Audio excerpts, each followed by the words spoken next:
प्रभु श्री सीताराम जी का विवाह पहला तो फूलबाग में ही हो गया। हाँ, माता जानकी जी की मैया वास्तव में कौन है? वास्तव में श्री पृथ्वी माता है। सुनैना तो मानो गोद ली हुई, सुनैना के लिए माता जानकी गोद की ली हुई पुत्री है, लेकिन वास्तव में जन्म देने वाली माता कौन है? किशोरी जी को, सीता जी को, वो श्री पृथ्वी मैया है।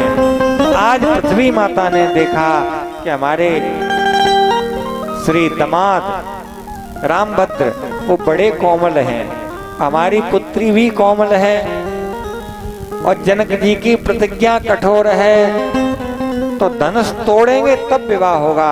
नहीं, ऐसा नहीं, विवाह तो हम आज ही करेंगे, यहीं फूल तोड़ने पर। जिन्हें धनुष तोड़ने पर कितना परिश्रम होगा, जो फूल तोड़ने पर जिन्हें पसीना आ रहा है वहीं विवाह हो जाता है।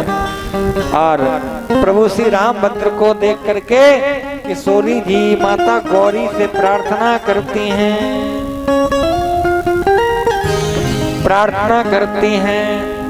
सिया मांग रही अवध को राज, सरयू नहाने को। सिया मांग रही अवध को राज, सरयू नहाने को। सिया मांग रही अवध को राज, सरयू नहाने को। सिया मांग रही अवध को राज, सरयू नहाने को। सिया मांग रही अवध को राज, सरयू नहाने को।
लिया है, गौ माता ने वरदान भी दिया। सुन हमारे श्री सत्य परिषद महाराज के बहनोई साहब यतीश यादव एडवोकेट टीकरी वाले स्वामी जी महाराज का सम्मान कर रहे हैं। पूजा करके गौरी माता का आशीर्वाद दिया। सुन सी सत्य आशीष हमारी गौरी माता का आशीर्वाद मिला है। सुन सी सत्य आशीष हमारी पूजे मन कामना तुम्हारी, मन जाए राचो मिले सोवर सही सुंदर सामरो। आशीर्वाद मिल गया। इधर गुरुजी को पुष्प दिए गए हैं और गुरुजी ने सुमन प्राप्त करके सुमन पाए मुन पूजा कीनी, पुण्य आशीष दो भाई ने दीनी। सुमन पा करके गुरुजी ने पूजा की और फिर आशीर्वाद दोनों भाइयों को दिया और कहा सफल मनोरथ होए तुम्हारे, राम लखन सुन भये सुखारे। ये पद्धति है आशीर्वाद देने की। आजकल लोग कहते महाराज आशीर्वाद, उन्होंने कह दिया हाँ आशीर्वाद दे रहे हैं, जाओ ले जाओ आशीर्वाद, क्यों करना है यहाँ, न इन पर देने को न उन पर लेने की पात्रता है, तो बस देते जाओ। आशीर्वाद एक देने की जो परंपरा है वो यहाँ से सीखिए। पहले गुरुजी ने सुमन पा करके पूजा की और फिर पावर प्राप्त किया, तब पुण्य आशीष दो भाई ने दीना।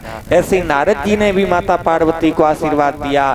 तो कैसे दिया कि तब नारद ही सुमिर हर गिरजय दीन आशीष। आशीर्वाद ऐसे नहीं दिया जाता है क्योंकि तुम कोई पावर थोड़ी हो, यहाँ से वीटो पावर है, पहले वहां से ले तो लीजिए तब दो किसी को। राम जी ने सुमन दिए, कहा गुरुजी ये पूजा के लिए सुमन ले लीजिए। गुरुदेव ने कहा कि सुमन तो लाए हो लेकिन स्वमन किसे देके आए हो, क्योंकि राम जी का मन तो किशोरी जी ले गए। अपराध होते ही महाराज पहुंचे हैं जहां स्वयंवर की रचना है, जहां स्वयंवर में आज बड़े बड़े भूप एकत्रित हैं। विश्वामित्र जी ने कहा आज तो महाराज जो वीर धनुष को तोड़ेगा आज उसी को बड़ाई प्राप्त होगी। ईस कहा धो दे बड़ाई। तो महाराज जय जय ईस देखो किसे बड़ाई देता है, आज हम वही देखेंगे। लक्ष्मण जी ने कहा हे प्रभु बड़ाई तो उसे ही प्राप्त होगी जो आपकी कृपा का पात्र है, आपकी कृपा जिसे प्राप्त होगी। छोटे से बारे से राजकुमार आज दोनों भाई जैसे ही उस रंग मंच पर महाराज जो धनुष यज्ञ की जहाँ तैयारियां हो रही हैं माँ जैसे ही पधारते हैं, महाराज जैसे ही राजा पहले से एकत्रित हैं वहां तो राम जी को देखा है आते हुए। सभी ने एकदम मानो आज तारागणों के बीच में दो चंद्रमा प्रकट हुए हों। सभी राजा कहते हैं जैसे ही देखा जानकी जी भी देख रहे हैं, जानकी जी ने भी देखा है। सबने मन ही मन विचार किया है कि बर सामरो जानकी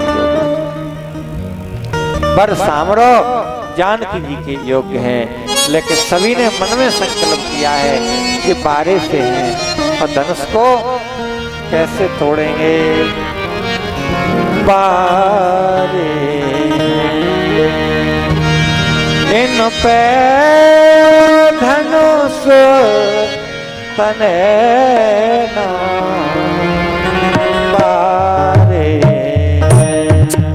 इन धनुष तने ना बारे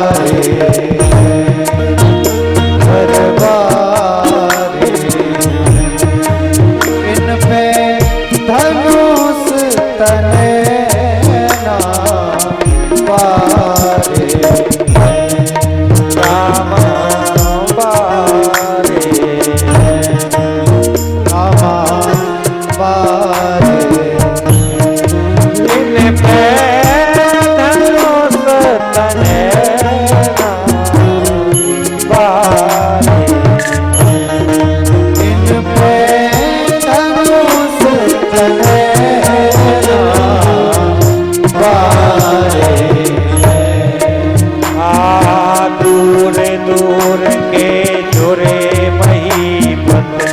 लंबे पड़े बिछौना, दूर दूर से जुड़े महीपत, लंबे पड़े बिछौना। दूर दूर के जुड़े महीपत, लंबे पड़े बिछौना, दूर दूर से जुड़े महीपत, लंबे पड़े बिछौना। एक महीपत ओठ बोलो, एक महीपत ओठ बोलो, के आए दशरथ जी छोड़ा पारे, इनसे धनुष तलैना पारे, इनसे धनुष तलैना पारे।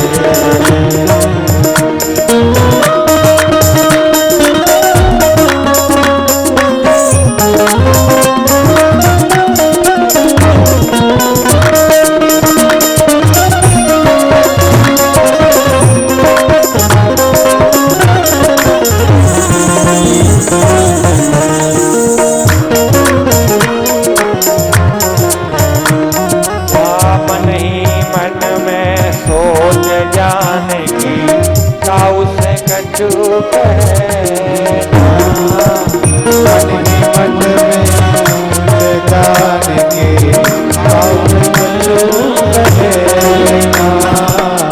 जो मेरे हृदय धनुष चढ़ेना, जो मेरे हरि से धनुष चढ़ेना, आई जहर मर जाऊं मेरी बहना, इन धनुष तलैना पारे, तलैना पारे।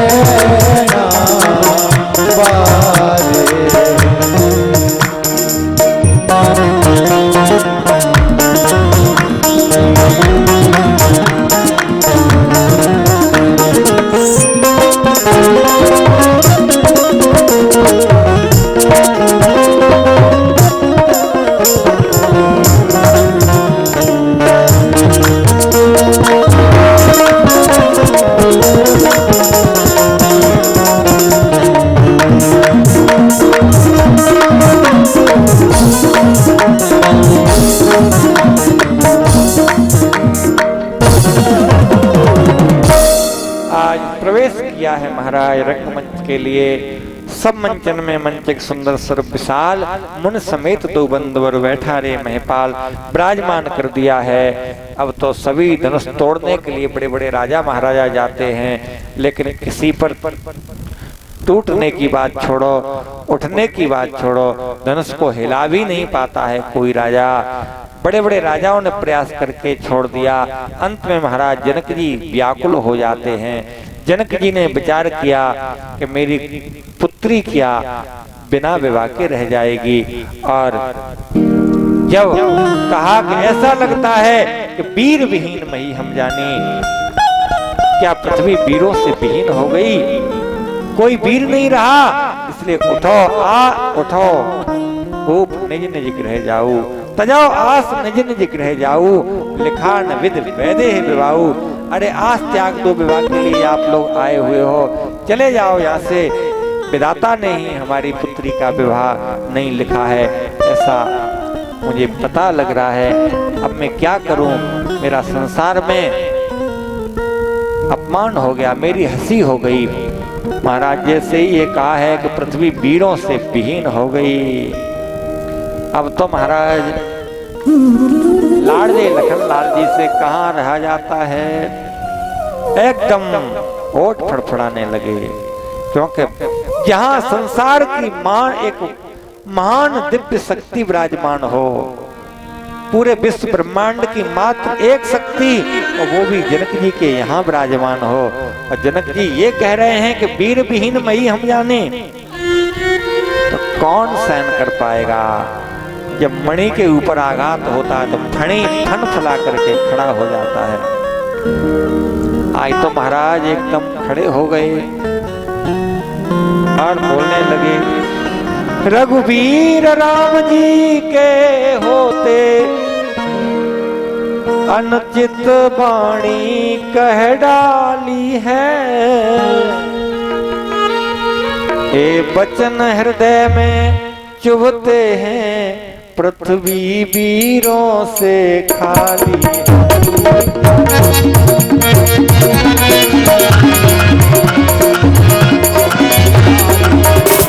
रघुवीर राम जी के होते, राम जी के होते अनुचित वाणी कह डाली है, अनुचित वाणी कह डाली है, ये वचन हृदय को चुभते हैं, पृथ्वी वीरों से खाली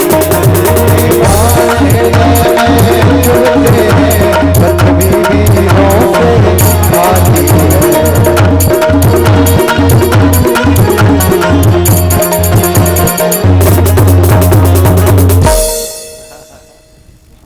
था यहाँ का एक। तो कहने की बात लक्ष्मण जी माखे लखन कुटिल भई भोहें और रद पद फरकत नैन सोहें। महाराज ओठ फड़कने लगे, नेत्र लाल हो गए और कहा कही जनक जैसी अनुचित वाणी विद्यमान रघुकुल जाने। और लक्ष्मण जी एकदम बोल पड़े कि ये धनुष की छोटी सी बात पर इतनी बड़ी बात कह दी जनक जी ने। मैं यदि चाहूं तो ब्रह्मांड को उठा करके महाराज एक अंगुली पर रख लूंगा। जो राजा महाराजा बैठे थे उन्होंने विचार किया भैया क्या करें, यहाँ तो ब्रह्मांड उठ रहा है। तो एक ने कहा ये पता चलता, पहले से ऐसा कोई पता होता कि ब्रह्मांड उठेगा तो हम लोग नहीं आते, अपने अपने घर पे ही रहते। तो एक बोला अरे पगले ये बता तेरा घर क्या ब्रह्मांड से अलग है कहीं? कुछ लोग आपस में बात कर रहे थे, एक कह रहा था कि पृथ्वी गोल है और एक कह रहा था कि पृथ्वी चपटी है। अब ये बार बार एक कहे गोल है दूसरा कहे पृथ्वी चपटी है। तब तक एक तीसरे भैया दिखाई दिए, उनसे पूछा भैया आप बताओ पृथ्वी गोल है या चपटी है? तो वो बोले ये तो यहीं के लोगों से पूछो, हम यहाँ के रहने वाले ही नहीं है, यानी ये वहां के रहने वाले या पृथ्वी है नहीं।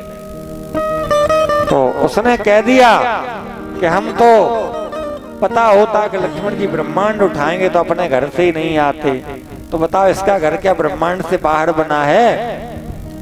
तो किसी ने कहा कोई बात नहीं, लक्ष्मण जी ब्रह्मांड उठाएंगे तो उठ जाना, और जब ब्रह्मांड को लक्ष्मण जी धरती पर रखें तो आराम से रख जाएंगे हम लोग। लेकिन लक्ष्मण जी ने कहा नहीं, उठाएंगे फिर रखेंगे नहीं, काचे घट जिम डारों फोरी सको मेर मूलक जिम तोड़ी, कच्चे घड़ा की तरह से फोड़ देंगे ब्रह्मांड को।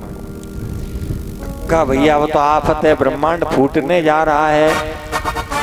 जब ये कहा अब तो महाराज लखन सकोप बचन ये बोले और डगमगान महिंद गज डोले। लक्ष्मण जी ने क्रोध में जो कहा सारा ब्रह्मांड हिल गया, और जैसे ही ब्रह्मांड हिला तो राम जी ने इशारा किया भैया लक्ष्मण जी आ जाओ, इधर आ जाओ, क्योंकि तुम्हारे क्रोध करने से ब्रह्मांड हिल गया। लक्ष्मण जी ने कहा प्रभु क्षमा करें, हमारे बोलने पर ब्रह्मांड तो हिल गया लेकिन दो अभी भी नहीं हिले हैं। दो कौन अपने जगह से नहीं हिले हैं? उन एक तो ये धनुष नहीं हिल रहा है अपनी जगह से, और धनुष को उठाने के लिए आप भी नहीं हिले। अब ब्रह्मांड हिल गया क्या मतलब है? अब तो महाराज गुरु जी ने इशारे में लक्ष्मण जी को बुलाया, क्योंकि लक्ष्मण जी को क्रोध इसलिए दिलवाया, महाराज जनक जी जानते हैं लक्ष्मण जी कौन है। राम जी की धवल सुंदर कीर्ति रूपी ध्वजा को ऊपर लहराने के लिए लक्ष्मण जी डंडा के समान हैं। और यदि ध्वजा ऊपर आपको लहराता हुआ यदि दिखाई देता है तो किसके वजह से है?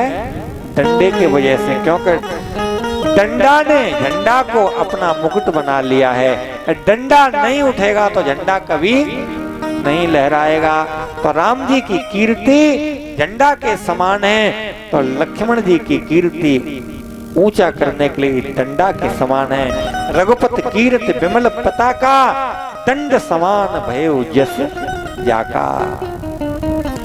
तो महाराज बहुत ध्यान देना, झंडा में जब जब आप लोग जाते हो, किसी का झंडा चढ़ता है तो झंडा की पूजा होती है। तो बताओ, झंडा की ध्वजा की किसी ने पूजा की? पूजा डंडा ही जाता है। कहते हैं लोग झंडा खड़ा करो, और पूजते डंडा कोई है। तो कहा भैया जब तक डंडा खड़ा नहीं होगा तब तक झंडा दिखाई नहीं देगा। तो अब तो महाराज लक्ष्मण रूपी डंडा जैसे ही खड़े हो गए, तो अब पता लग गया कि झंडा खड़ा हो जाएगा। राम जी ने कहा भैया लक्ष्मण, तुम्हें पता है यदि हमारी कीर्ति सूर है तो आप उस सूर की कीर्ति की लालिमा हो, और जब सूर निकलता है उससे पहले सूर की लालिमा निकल जाती है। तो आप जब तक आपकी लालिमा प्रकट नहीं होगी समाज में, तब तक सूर कौन देखेगा? अब तो महाराज किशोरी जी को आज्ञा दी है, श्री सुमंत जी ने